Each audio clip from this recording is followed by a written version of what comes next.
Welcome, fellow Biafrans, lovers of freedom across the world. I thank you for being part of this program. Thank you for joining us on this very platform, wherever you are watching from. If you are watching from Europe, America, Australia, Canada, New Zealand, you are watching from Asia, from Africa, or from the Zoological Republic, or if you are watching from Biafra land, I welcome you to this very platform, and I thank you for being part of us in this platform. Please like and share this program if you have not done so.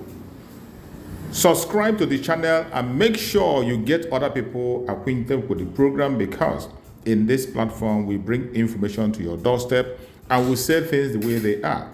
This is Biafra Exodus Hard Talk TV, a platform where we bring information that has to do with the Biafra Republic Government in Exile, a platform where we bring details of information coming from the Prime Minister of Biafra Republic of Exile, Simon Ekpa.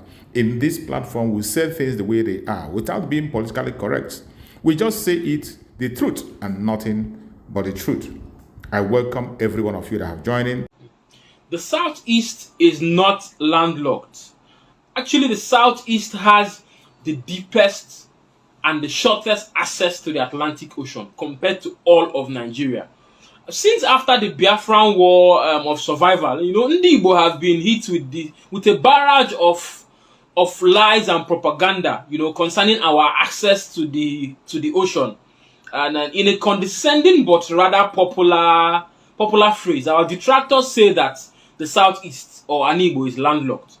But is Anibo landlocked? The answer is no. Anibo is not. Igbo land is not landlocked. And like I said earlier, we have one of the deepest access to the ocean.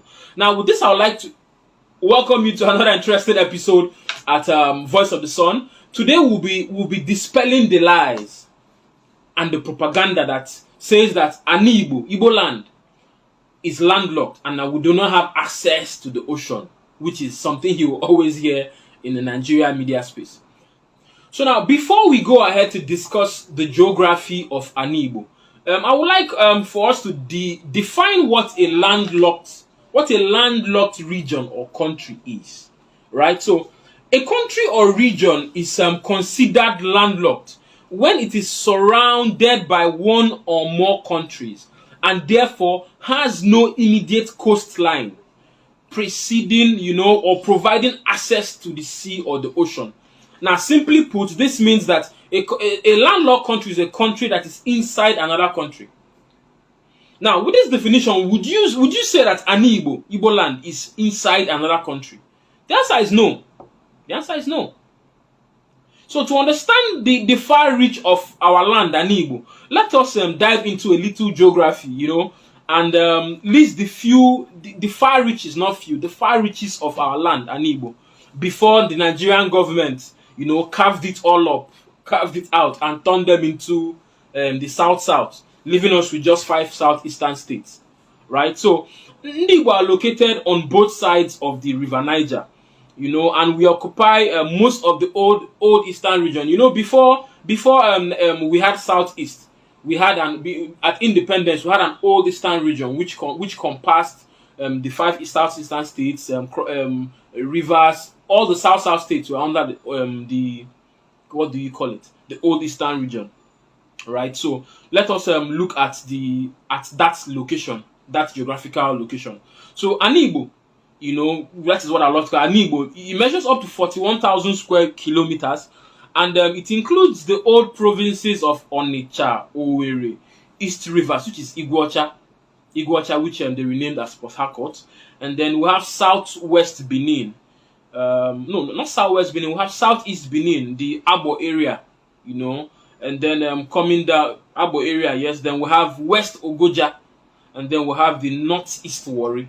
All of these are the areas that you would find Igbo people all around the south, the old eastern Nigeria, right? So now a detailed study of Igbo will show you that. So now I'm going into the rivers, the waterways, the tributaries we have in Igbo. Now, a detailed study of our topography would show you that Abia State, Keta, Imo State, Anambra, have some of the shortest distances, tributaries leading to the Atlantic Ocean. We have the Azumini or Azumiri in Abia State. We have Imo River. We have Omambala, which is River Niger. And then we have Oguta Lake in Imo State. We have Oseakwa River in Ihiala, Anambra State, which actually terminates in the southeast end of the Atlantic Ocean. And then these rivers I mentioned above, they all have very, very short navigational paths to the Atlantic Ocean. And geographically, they have far shorter distances. If you measure the distance, which is not measured in nautical miles, from land to the sea, measured in nautical miles. Not the nautical miles of these rivers, they are shorter than that of Calabar, Port Harcourt, Ibaka seaport, to the Atlantic Ocean. One of my lights have gone off, but we must continue. So yeah. So the Azumini River in Abia State and the Imo River are basically 15 to 30 nautical miles to the beachhead of the Atlantic Ocean. Keep this in mind. The Azumini in Abia and the Imo River are 15 to 30 nautical miles to the beachhead of the Atlantic Ocean. And then we have the Obuako River in Abia State, which is 25 nautical miles. 25 nautical miles to the Atlantic Ocean from the confluence of the Azumini River and the Imo River. Where the Azumini River and the Imo River meet, there you find the Obuako River, and it has 25 nautical miles to the Atlantic Ocean. And then we have the Oseakwa River in Ihiala, which I mentioned earlier, which is just a mere 18 nautical miles to the Atlantic Ocean, and it has a depth of 65 feet, making it the deepest waterway to the Atlantic Ocean, the deepest natural waterway to the Atlantic Ocean in Nigeria as a whole. Other waterways, other seaports might be deep, but they were dredged. This one is 65 feet deep. Oseakwa River in Ihiala, Anambra State, the deepest in Nigeria naturally, right? So, and then we have Osemoto in Oguta. The pronunciation it's what I'm trying to get. I've not been there before. It's spelled Osemoto, Osemoto in Oguta. It has 18 nautical miles to the Atlantic Ocean, right? So to understand why I said we have the shortest and the closest and the deepest waterways to the Atlantic Ocean, let us compare the rivers I mentioned above now in Anibo to the seaports in Nigeria. So the Port Harcourt seaport was dredged up to 50 miles to the Atlantic Ocean through the Bonny River. 50. On a seaport was dredged up to 60 miles to the Atlantic Ocean. The Calabar seaport was dredged 45 miles, nautical miles. When I say miles, nautical miles, 45 nautical miles to the Atlantic Ocean. Ibaka seaport is 30 nautical miles to the Atlantic Ocean. This one comes closer to what we have in Anibo. One year, small, a little, right? 30 nautical miles to the Atlantic Ocean. And then the Lagos seaport, the seaports in Lagos, were dredged 50 nautical miles to the Atlantic Ocean. So now this means that the water in the current southeast region alone, have fewer nautical miles and are closer to the Atlantic Ocean than the Onne, Calabar, Ibaka, Lagos, and Port Harcourt seaports, respectively. I want this to sink in so you understand that you have been lied to, we have been lied to. Let this sink in. Every other seaport in Nigeria exists today was dredged to get to where they are. But naturally, we have the shortest distance to the Atlantic Ocean. And if we further dredge these tributaries to the Atlantic Ocean, we would have some of the best seaports you have in Africa. Or let me just say in Nigeria.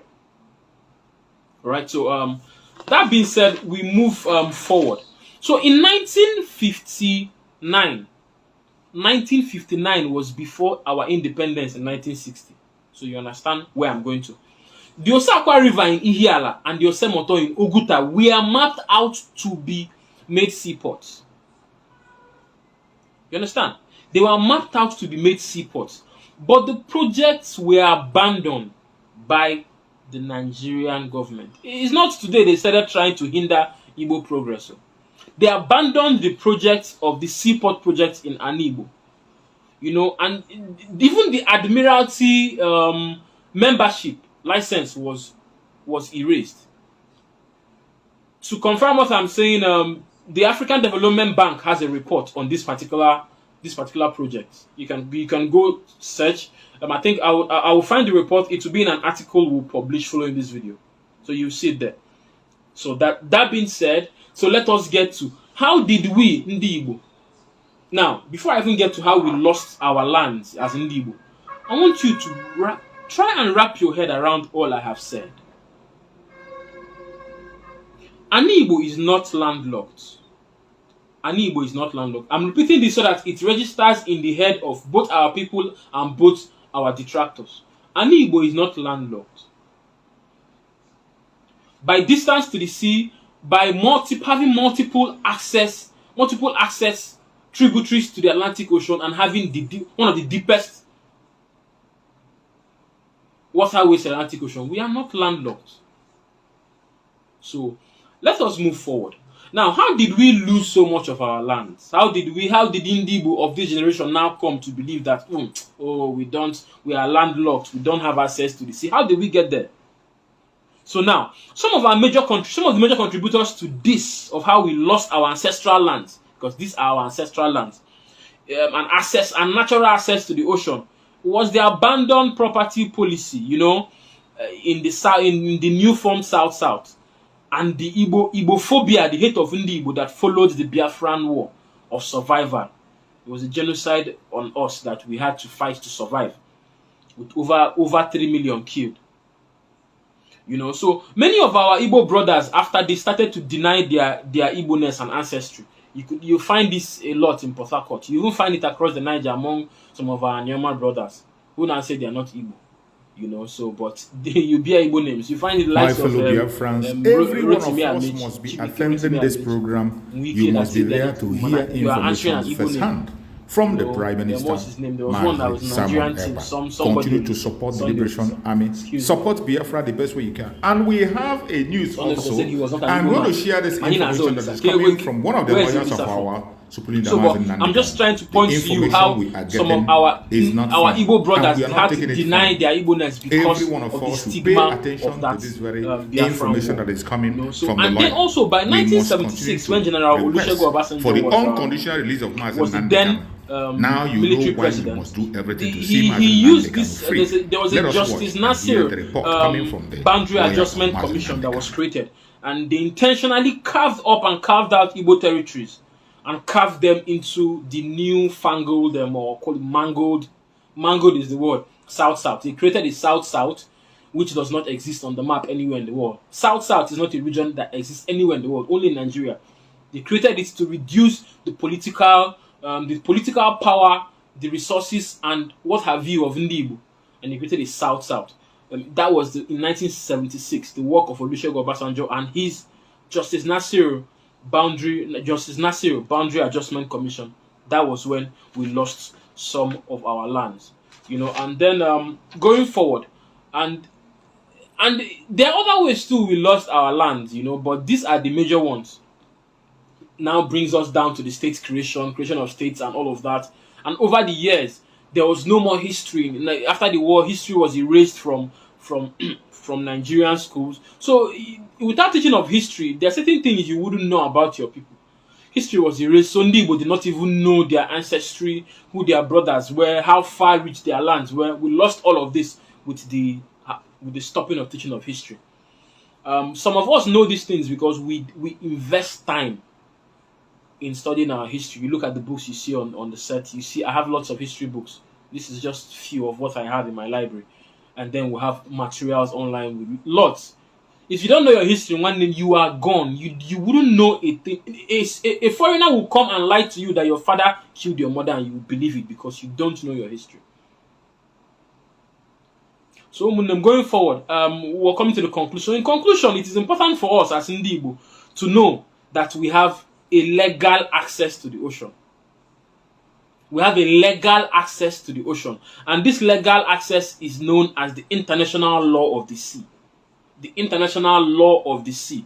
You know, whether you are in Nigeria, whether we Ndibo belong to Nigeria or we have a country of our own, this law gives us unhindered access to the nearest sea because we are an indigenous people. Every indigenous people who have waterways leading to the Atlantic Ocean have rights to the ocean and can say that this part of the ocean belongs to us. So among all the waterways I listed, at least we can say we have close to 8 in Ndibo that have short and deep tributaries to the Atlantic Ocean. So then tomorrow you come out and tell me, or you tell my children, that we don't have access to the ocean, that we are landlocked. You lie. You lie. You understand? So whether we are in Nigeria or we're not in Nigeria, we have access to the Atlantic Ocean. Know this and know this today. Ndibo is not landlocked. So and some of the other laws that back our legal access to the Atlantic Ocean are the United Nations Treaty of the Sea. United Nations Treaty of the Sea, and also the African Union Treaties and Conventions of the Sea. Hear me again. We have the International Law of the Sea, we have the United Nations Treaty of the Sea, and then we have the African Union Treaty and Convention of the Sea. These laws guarantee that Ndibo have access to the Atlantic Ocean. And as long as Nigeria and the countries around us, Cameroon and the rest, are signatories to these international laws, then they do not have any right to prevent us from having that access. It's just that it's so bad that certain things in Nigeria have been put on the exclusive list of the federal government. Things like railway lines and, you know, major refineries and even seaports. States can't even have seaports. If not, we can create seaports of our own. You know, every Imo state will create a seaport. Abia state will have a seaport. Anambra will have a seaport. You know, and then we move ahead with our lives. But we're in a federal government where the constitution hinders the progress of a people, and that is why we are saying that we want Nigeria restructured, or we divide and we go. It's as simple as that. So, man, we'll leave that. We'll leave this part. This is what I just said now for another video entirely. So, we have access to the Atlantic Ocean, and we have multiple access to the Atlantic Ocean. If you go through River Niger, if River Niger is dredged, because most of the seaports in Nigeria were dredged to get to the Atlantic Ocean. River Niger is dredged. We would through Bonny, we'll be at the Atlantic Ocean. The big ships come dock, you know, at the seaport with smaller vessels. They come into Onitsha, and we offload them. Onitsha main market keeps boosting. You understand? And when people tell you that they can't dredge waters, it's a lie. It's a lie. There are places in the world where they were just tiny waterways. They were dredged to have that now I will call them major seaports and access to the sea.